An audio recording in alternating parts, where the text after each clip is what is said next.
Oh man, it's happening, guys. Brazil's consumer agency is challenging Nintendo in court for the banning and bricking of consumer consoles. Well, I don't think they actually have bricked any consoles remotely yet, but it's in their EULA. It was posted a little while ago that Nintendo actually can brick your console. The section that talks about where you can get banned is in section 2. It says, using a Nintendo account service within this section, and to summarize it, basically tells the user that they cannot modify in any shape or form, decrypt, reverse engineer, or copy any portion of the Nintendo account services. It says failure to comply with those specified unauthorized modifications for the Nintendo account services may render the Nintendo device permanently unusable in whole or in part. Which is basically saying, hey, if you don't play nice with us, we're not going to play nice with you. In this case, I just wouldn't even connect it online if you are hacking in the future, whenever that does come out, because it's almost inevitable that it will happen.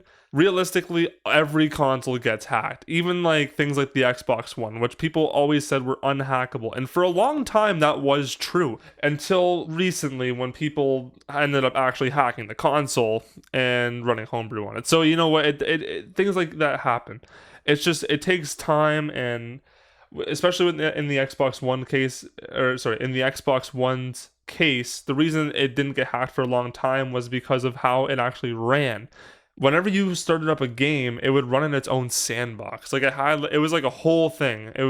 Everything had its own container and everything. People have actually hacked it now. So it just, honestly, it's a matter of time.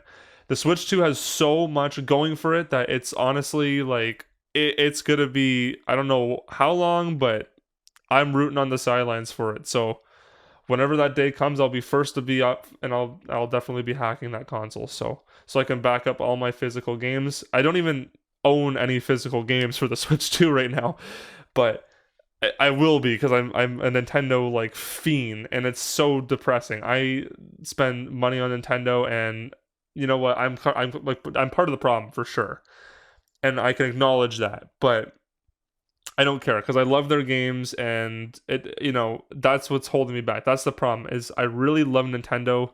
I grew up with them when I was younger, and it's so hard to just like want to let that go. I really, really like them. So in these scenarios, I like them. When it comes to the pending lawsuit that's going on in Brazil, that is a completely different story and a completely different me against them. So going back to the article, I'm just looking at it now. I'll put it in the description too, so you guys can look at it. What I'm reading out, I'll put some of the sources there for you guys. And what it's saying essentially is that Nintendo's gonna have 20 days to respond to all this. It's right here, 20 days to respond. But the thing is that they don't really have anything based in Brazil, so Procon-SP they actually contacted Nintendo's HQ out in the US. They're going to have a law firm based in Brazil to handle the case, but only in regards to the disputed case. So realistically, if I'm being honest, I don't see much coming out of this. I just don't. Like, I think this is going to go nowhere, and it sucks. It's just, I don't think it's going to go anywhere. They're not even based in Brazil. I mean, like, maybe something can happen. I'm not sure with how the laws are in Brazil, but believe me, I am absolutely rooting for the Brazilian party or law firm who is going up against Nintendo here. I really want them to friggin' lose.